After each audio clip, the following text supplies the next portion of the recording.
राजस्थान में अजमेर पत्रकारिता की पाठशाला रही है। बेशक जयपुर मुख्यालय से प्रकाशित राष्ट्रदूत और राजस्थान पत्रिका का भी योगदान रहा है, मगर अजमेर में दैनिक नवज्योति और दैनिक न्याय ने ऐसे कई पत्रकारों को जन्म दिया है जो आज विभिन्न बड़े समाचार पत्रों में प्रतिष्ठित हैं। दैनिक भास्कर के राजस्थान में आने के बाद पत्रकारिता को नई दिशा मिली। विषय की भूमिका के बाद पेश है अजमेर के जाने माने पत्रकारों के व्यक्तित्व और कृतित्व पर बनाई गई श्रृंखला की यह कड़ी।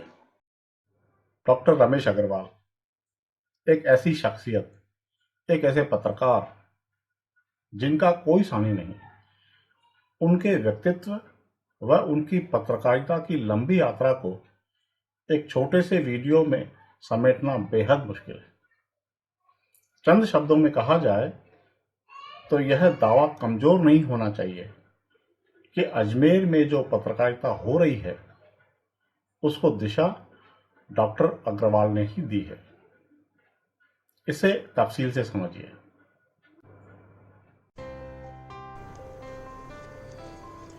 एक जमाना था जब अजमेर के हर पत्रकार की तमन्ना होती थी कि वह दैनिक नवज्योति में प्रवेश करे। उस दौर में पत्रकारिता की पाठशाला का ताना बाना बुनने में वरिष्ठ पत्रकार श्री नरेंद्र चौहान, स्वर्गीय श्री श्याम जी और डॉक्टर रमेश अग्रवाल की भूमिका थी। इन तीनों में डॉक्टर अग्रवाल अग्रणी इसलिए थे कि वे सिटी रिपोर्टिंग व उसकी डेस्क का कामकाज संभालते थे, अर्थात अजमेर में पत्रकारिता की दिशा बनाने में उनकी खास भूमिका थी। उस दौर में दैनिक न्याय भी पत्रकारिता की पाठशाला थी, जहां पढ़े हुए पत्रकार आज बड़े बड़े अखबारों में काम कर रहे हैं या काम करके रिटायर हो चुके हैं। डॉक्टर अग्रवाल दैनिक भास्कर के अजमेर संस्करण के आरंभ होने के कुछ माह बाद ही आ गए। हालांकि उनसे पहले श्री प्रदीप पंडित जाजम जमा चुके थे, मगर बाद में सारी जिम्मेदारी डॉक्टर अग्रवाल ने निभाई और लगातार 5 साल तक उनकी देखरेख में ही अखबार प्रकाशित हुआ। बेशक मार्गदर्शन भोपाल का था, मगर स्थानीय स्तर पर पत्रकारिता की रूपरेखा उन्होंने ही बनाई। तकरीबन 10 साल जयपुर में रहने के बाद अजमेर आए और तब से लेकर अब तक इसके स्थानीय संपादक वे ही हैं। कुल मिलाकर वे अजमेर में पत्रकारिता की पाठशाला के हेडमास्टर हैं। लंबे समय तक दैनिक नवज्योति और दैनिक भास्कर में रहकर बेदाग पत्रकारिता उनकी सफलता व उपलब्धि है, जो स्वप्रमाणित है। मगर उससे भी बढ़कर उन्होंने अपने कृतित्व से प्रेरणा की एक ऐसी मशाल प्रज्वलित की है जो पत्रकारों को रोशनी अता कर रही है।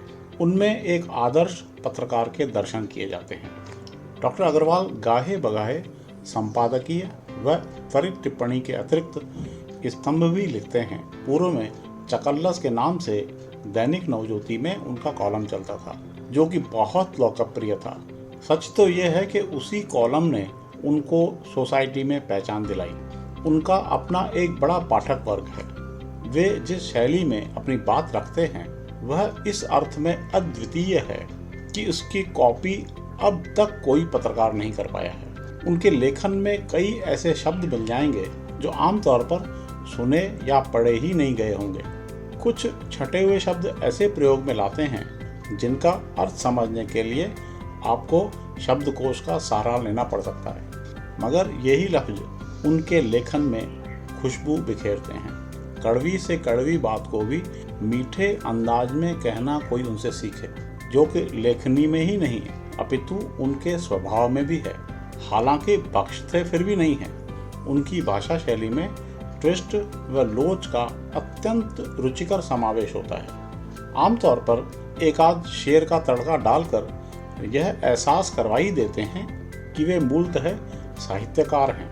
असल में पत्रकार से कहीं अधिक वे साहित्यिक व्यक्ति हैं। बिना किसी प्रलोभन के पत्रकारिता का धर्म निभाया जा सकता है, इसकी मिसाल उन्होंने अजमेर भास्कर में बाकायदा घोषित रूप से पेश की कि इसका कोई भी संवाददाता प्रेस कॉन्फ्रेंस में उपहार स्वीकार नहीं करेगा। डॉक्टर अग्रवाल न केवल अपनी लेखनी के जरिए अपितु समाचार पत्र के संपादक के रूप में समाज को दिशा भी दे रहे हैं। इतना ही नहीं, धरातल पर भी शहर के प्रबुद्ध वर्ग को अपने अनुभव से लाभान्वित कर रहे हैं। अजयमेरू प्रेस क्लब के संस्थापक अध्यक्ष के रूप में सामाजिक सरोकारों से जुड़े मसलों पर विभिन्न कार्यक्रम करते रहते हैं। हर साल होने वाला फागुन महोत्सव, जिसमें पूरा शहर सिमटा चला आता है, वह आपकी ही सरपरस्ती में आयोजित होता है। उनकी ही पहल पर अजमेर के कुछ बुद्धिजीवियों के एक समूह ने ऐतिहासिक अजमेर को उसका पुराना गौरव पुनः दिलाने और अनेकानेक समस्याओं से जूझते नागरिकों को निजात दिलाने के लिए आवाज़ बुलंद करने व संघर्ष करने के मकसद से पूर्णतः गैर राजनीतिक अजमेर फोरम नामक मंच का गठन किया। इस फोरम ने शहर के कई महत्वपूर्ण मुद्दों पर चर्चा कर सरकार व प्रशासन को जन भावना से अवगत कराया। उनकी यह भूमिका मौजूदा पीढ़ी तो जानती है, मगर उनका एक पहलू कम लोगों को ही पता होगा। वो ये कि एक जमाने में ऐसे सजीव ठिये के सूत्रधार रहे हैं जो कथित रूप से टायर्ड और रिटायर्ड लोगों के शहर में दिल की माफिक धड़कता था। यह ठिया क्लॉक टावर थाने के बाहर आबाद हुआ करता था। चंद लफ्जों में उस ठिये को समझ लीजिए, जहां शहर की चौधर करने वाले जमा हुआ करते थे, जहां बाखबर के साथ बेखबर चर्चाओं का मेला लगता था। अफवाहों की अबाबीलें भी घुसपैठ कर जाती थी तो कानाफूसियां भी अटकेलियां करती। हंसी ठिठोली, चुहलबाजी, तानाकशी व टीका टिप्पणी के इस चाट भंडार पर शहर भर के चटोरे खिंचे चले आते थे। दुनिया भर की टेंशन और भौतिक युग की आपाधापी के बीच यह वह जगह थी जहां आकर जिंदगी रिलैक्स करती थी। इतना ही नहीं, वहां अनायास ही शहर की फिजा का ताना बाना बुना जाता था, जहां से निकली हवा शहर की आबो हवा में बिखर जाती थी। असल में डॉक्टर अग्रवाल उन दिनों दैनिक नवज्योति में हुआ करते थे।